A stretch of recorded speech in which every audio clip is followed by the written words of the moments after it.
नमस्कार दोस्तों, स्वागत है आपका वाईफाई नॉलेज वर्ल्ड में। दोस्तों 2024 चल रहा है और ऐसे में बेरोजगारी एक मुख्य समस्या है।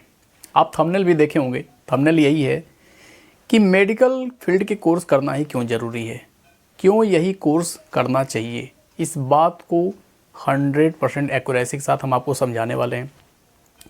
दोस्तों एक समय ऐसा था कि जो इंजीनियरिंग फील्ड थी इनकी बहुत ज़्यादा डिमांड हुआ करती थी, क्योंकि कॉलेज कम थे।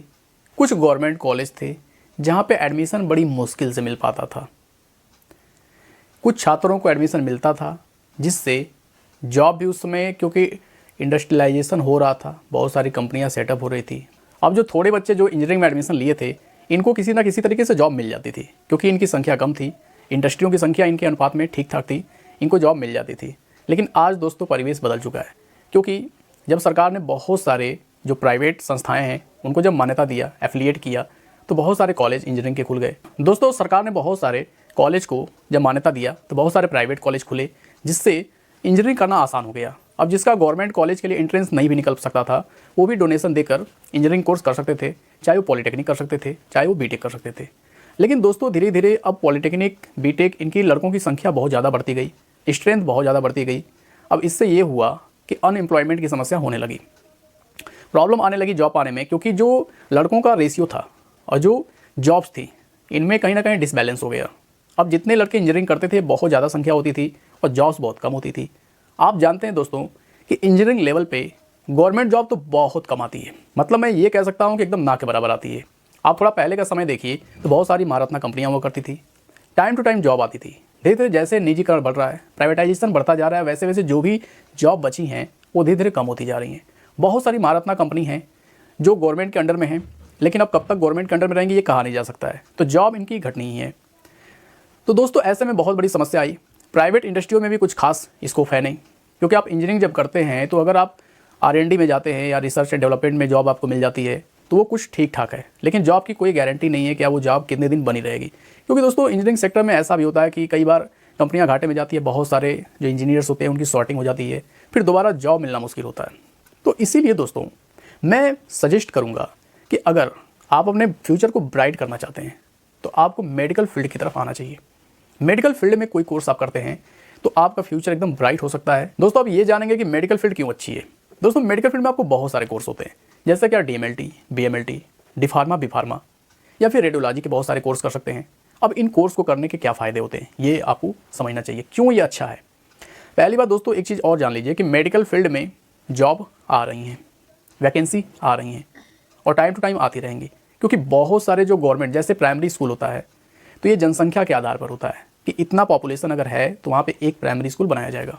उसी तरीके से दोस्तों जो स्वास्थ्य सेवाएं होती हैं ये सरकार के अंडर में आती हैं, और ये क्या होता है, जनसंख्या के आधार पर हॉस्पिटल होते हैं। हर लोकेलिटी में हॉस्पिटल आपको मिलेंगे, ये अलग बात है कि वहाँ पेशेंट जाते हैं नहीं जाते हैं अलग बात है, लेकिन वैकेंसी आती है, वहाँ पर रिक्रूट किया जाता है बहुत सारे स्टाफ को। अब उसमें स्टाफ कई तरीके के हो सकते हैं, लैब टेस्टिंग से रिलेटेड फार्मासिस्ट हो सकते हैं, तो D pharma, B pharma, DMLT, BMLT, इस तरीके से गवर्नमेंट जॉब तो इनकी अच्छी है। अगर आप नर्सिंग कोई कोर्स करते हैं तो उसमें भी बहुत ब्राइट फ्यूचर है। नर्सिंग का आप देख सकते हैं कितनी सारी वैकेंसी आ चुकी हैं। अगर दोस्तों मेडिकल फील्ड में सबसे बड़ी जो खासियत है ये गवर्नमेंट जॉब पाना नहीं है, क्योंकि गवर्नमेंट जॉब पाना ही तो आप कई सारे ऑप्शन हैं, आप B.Ed BTC में भी जा सकते हैं, कई सारे आपके पास ऑप्शन हैं। मैं मेडिकल फील्ड के कोर्स की बात कर रहा हूँ, तो ये सेल्फ डिपेंडेंट कोर्स होते हैं। जैसे आप खुद सोचिए, आप अगर DMLT कर लेते हैं तो आप खुद अपनी पैथोलॉजी चला सकते हैं, एक अपनी पैथोलॉजी खोल सकते हैं। आप खुद सोचिए दोस्तों कि आपको आराम से बैठ के और अपने काम को करना है। आप डॉक्टर से बहुत सारे अपना एक नेक्सस क्रिएट कर लेते हैं, तो डॉक्टर बहुत सारे पेशेंट को आपके पास रेफ़र करते हैं, आप उनकी जाँच करते हैं। दोस्तों जो जाँच का खर्चा आता है, जो केमिकल्स उसमें यूज होते हैं, वो बहुत कम मात्र पैसे के होते हैं। मतलब कि आप ये समझ लीजिए कि जिस जाँच के लिए आप पे करते हैं 300, 500, उसमें जो केमिकल यूज होता है उसकी कॉस्ट कुल मिला के 50 रुपये 60 रुपये से भी ज़्यादा नहीं होती है, क्योंकि किसी में 5 बूथ केमिकल की ज़रूरत होती है, किसी में 6 बूथ की ज़रूरत होती है। अब ये समझ लीजिए कि मतलब इसमें मार्जिन बहुत ज़्यादा है। प्लस दूसरी चीज़, आप तो दोस्तों जानते हैं कि कोई भी डॉक्टर, चाहे वो छोटे डॉक्टर हों, चाहे लोकेलिटी के, चाहे बड़े डॉक्टर हों, बिना चेकअप के कोई इलाज नहीं कर रहा है। तो हर डॉक्टर रेफ़र करते हैं और ऐसे में आपके पास पेशेंट आते रहेंगे। आप बहुत अच्छी इसमें अपने कैरियर को इस्टेब्लिश कर सकते हैं। दोस्तों अगर आपको कैरियर कोर्स एडमिशन से रिलेटेड कोई भी प्रॉब्लम आ रही है, कोई भी डाउट आपके मन में आ रहा है, आपको कुछ समझ में नहीं आ रहा कि हमें कौन सा कोर्स करना चाहिए, आप हमसे सीधे कैरियर काउंसलिंग लेना चाहते हैं तो डिस्क्रिप्शन लिंक में जाइए, वहाँ पे एक लिंक होगा, क्लिक करिए। वहाँ पे एक छोटा सा फॉर्म होगा जहाँ पे आपको मोबाइल नंबर, अपना स्टेट और ईमेल आईडी आपको फिल करना है। बस ये रजिस्ट्रेशन होते ही आप सीधे हमसे मोबाइल फ़ोन पे बात कर सकते हैं। बेस्ट कैरियर काउंसलिंग आपको दी जाएगी, कभी आप बेरोजगार नहीं रह सकते। क्योंकि दोस्तों कैरियर एक बहुत सेंसिटिव सब्जेक्ट होता है और एक बार कैरियर गलत डायरेक्शन में चला जाता है तो पूरी जीवन हमको पश्चाताप करना पड़ता है कि क्यों ही मैं इस डायरेक्शन में गया। तो दोस्तों बिल्कुल अपने भविष्य को बर्बाद ना होने दें। विजिट करें डिस्क्रिप्शन लिंक में, रजिस्ट्रेशन करें और हमसे मोबाइल फ़ोन पर सीधे जुड़ के बात करें। दूसरा बात यह है दोस्तों, आप खुद सोचिए, अगर आप रेडियोलॉजी के कोई कोर्स कर लेते हैं, आप अपना एक्सरे या सीटी स्कैन सेंटर खुद खोल लेते हैं, तो आपको किसी के यहाँ जॉब मांगने की ज़रूरत नहीं पड़ेगी। आप खुद अपना सेटअप कर सकते हैं। आपको जॉब मिली तो ठीक है, अदरवाइज अपना सेटअप आप खुद बना सकते हैं। 2 से 3 साल आपको सीखना पड़ेगा और खुद अपना आप सेंटर खोल सकते हैं। अब इसमें क्या है दोस्तों कि आपको किसी के पास जॉब मांगने की ज़रूरत नहीं है, आप सेल्फ डिपेंडेंट हैं। अगर आप डी फार्मा या बी फार्मा कर लेते हैं, आपको गवर्नमेंट जॉब नहीं मिलती है या फिर आप कहीं जॉब नहीं पा पाते हैं, तो दोस्तों एटलीस्ट कम से कम आप अपनी ड्रग की कोई शॉप खोल सकते हैं, अपनी कोई मेडिसिन की शॉप खोल सकते हैं और ख़ुद उसको चला सकते हैं।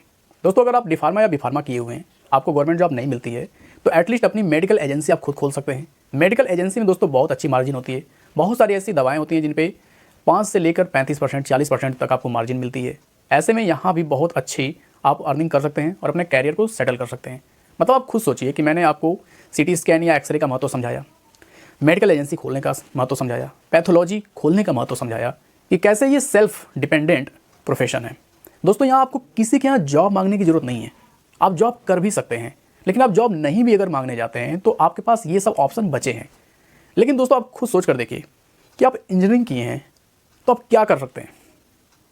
अगर हम मान लें कि कोई इलेक्ट्रिकल इंजीनियरिंग किया है तो क्या वो इलेक्ट्रिकल की कंपनी तो खोलेगा नहीं। अगर कोई मैकेनिकल इंजीनियरिंग किया है तो मैकेनिकल पार्ट्स की कोई कंपनी तो सेटअप कर नहीं सकता है, क्योंकि इंजीनियर है तो इंजीनियर का काम क्या होता है, टेक्निकल चीज़ों का नॉलेज रखना। कंपनी आप सेटअप कर नहीं सकते हैं। सिविल इंजीनियर कोई है तो ऐसा तो है नहीं कि कंस्ट्रक्शन खुद की कंपनी खोल ले और कहीं कंस्ट्रक्शन करने लगे। आपको कहीं ना कहीं किसी कंपनी के अंडर ही जॉब करना होगा, और जब आप किसी कंपनी के अंडर जाते हैं तो कहीं ना कहीं आप बंध जाते हैं। उसमें भी बहुत सारा फाइट है, बहुत सारे लोग जॉब करने वाले हैं, तो वहाँ पे मोनोपोली क्रिएट नहीं हो पाती है। आप किसी कंपनी में जाएंगे कोई महत्व नहीं है, क्योंकि बहुत सारे इंजीनियर उनके पास पड़े हैं। आप जैसे ही थोड़ा सा बढ़ाकर वेतन मांगेंगे वैसे ही आपको आउट कर देंगे, क्योंकि आपसे कम वेतन में खुद काम करने वाले पड़े हैं। हाँ, कुछ कंप्यूटर साइंस, इंफॉर्मेशन टेक्नोलॉजी जो सॉफ्टवेयर फील्ड है, इसमें इंजीनियरिंग कुछ ब्राइट फ्यूचर है। लेकिन दोस्तों इसमें भी आप लॉन्ग टर्म के लिए नहीं चल सकते हैं। सॉफ्टवेयर फील्ड है तो इसमें आप जब तक 45-50 की एज है तब तक तो ठीक रहता है, 45 तक। 45 ईयर्स के बाद बॉडी का चार्म खत्म होने लगता है। और जो सॉफ्टवेयर कंपनियां हैं ये हमेशा जो यंगस्टर्स होती हैं इन्हीं को रखती हैं, क्योंकि इनका माइंड शार्प होता है, पर्सनैलिटी देखना होता है और बहुत सारी चीज़ों को देखती हैं। मैं ये नहीं कह रहा हूँ कि सबको ये 45 ईयर्स के बाद फायर ही कर देती हैं, लेकिन मोस्टली चांसेज में देखा गया ऐसा। लेकिन खुद देखिए दोस्तों, आपके अगर पैथोलॉजी है या फिर आपने रेडियोलॉजी का कोई कोर्स किया, सिटी स्कैन सेंटर खोल लिया या फिर आप मेडिकल एजेंसी खोल लिए, आप एक बार खोल लिए पूरी लाइफ टाइम, चाहे आपकी कितनी भी एज हो जाए, आप उसको कंडक्ट कर सकते हैं। दोस्तों मेडिकल फील्ड में आने के लिए बायो फील्ड होना ज़रूरी है। बायोलॉजी से आपका 12th रहेगा तभी आप मेडिकल फील्ड में एंट्री कर सकते हैं, इनके कोर्सेज को कर सकते हैं। तो आपके जितने प्रियजन हैं, आपके छोटे भाई बड़े भाई, जो भी आपके छोटी सिस्टर बड़ी सिस्टर जो भी लोग हैं जिनको आप सजेस्ट कर सकते हैं जो बायो ग्रुप में हों, या आप जो भी व्यूवर्स हैं, आप अगर बायोलॉजी ग्रुप में हैं तो आपको एक बार आजमाना चाहिए मेडिकल फील्ड के कोर्स को।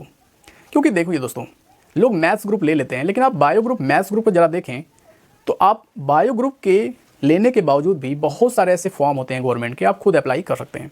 जैसे आपका 12th बायोलॉजी से मान लीजिए, पुलिस की वैकेंसी आ जाती है, 12th पास भी होती है। अब उसमें ये नहीं मांगा रहा था कि मैथमेटिक्स ग्रुप होना जरूरी है, बायो ग्रुप है तब भी आप बन सकते हैं। रेलवे की कोई वैकेंसी आती है, मान लीजिए ग्रेजुएशन लेवल पे, और आपका ग्रेजुएशन वाला कोर्स बायोलॉजी में है, तो वहाँ बस ग्रेजुएशन क्राइटेरिया होना जरूरी है। अब वहाँ ये नहीं है कि बायोलॉजी से तो आपको नहीं लिया जाएगा। कोई भी गवर्नमेंट जॉब अगर आती है, 12th उसमें क्राइटेरिया है या फिर ग्रेजुएशन क्राइटेरिया है और वो किसी स्पेसिफिक फील्ड से नहीं जुड़ी है, तो समझ लीजिए कि कोई भी सामान्य रूप से ग्रेजुएशन या 12th किया है तो भर सकता है। तो आपको मौके तो गवर्नमेंट जॉब में भी मैथमेटिक्स ग्रुप वालों के बराबर ही मिल रहा है, तो फिर मैथ्स के पीछे ही क्यों भागें, बायोलॉजी क्यों नहीं? अगर आप जानते हैं कि बायोलॉजी में आपका कैरियर बन सकता है, सेट हो सकता है, तो मैथ्स ग्रुप क्यों? आप खुद सोचिए दोस्तों, बायोलॉजी ऐसी फील्ड है कि कोई भी टेक्नोलॉजी, कोई भी इंडस्ट्री इसको समाप्त नहीं कर सकती है। टेक्नोलॉजी का सबसे ज़्यादा इफेक्ट इंजीनियरिंग फील्ड पे पड़ता है। मेडिकल फील्ड में आज भी स्कोप है और इसका स्कोप बढ़ते ही जाना है। दोस्तों, आई होप ये वीडियो आपको बहुत पसंद आई होगी। इस चैनल पे आपको medical, paramedical, engineering, polytechnic, diploma, ITI इन सब से रिलेटेड बहुत सारी ढेर सारी कैरियर से रिलेटेड वीडियो मिलेंगी। आप इन वीडियो को विजिट करके इनको भी देख सकते हैं। यहाँ से भी बहुत कुछ आप सीख सकते हैं, अपने कैरियर को एक नया डायरेक्शन दे सकते हैं। फिलहाल मिलते हैं एक ऐसे और इंटरेस्टिंग वीडियो में। तब तक के लिए इतना कीमती समय हमें देने के लिए हृदय की गहराइयों से आपका बहुत बहुत धन्यवाद।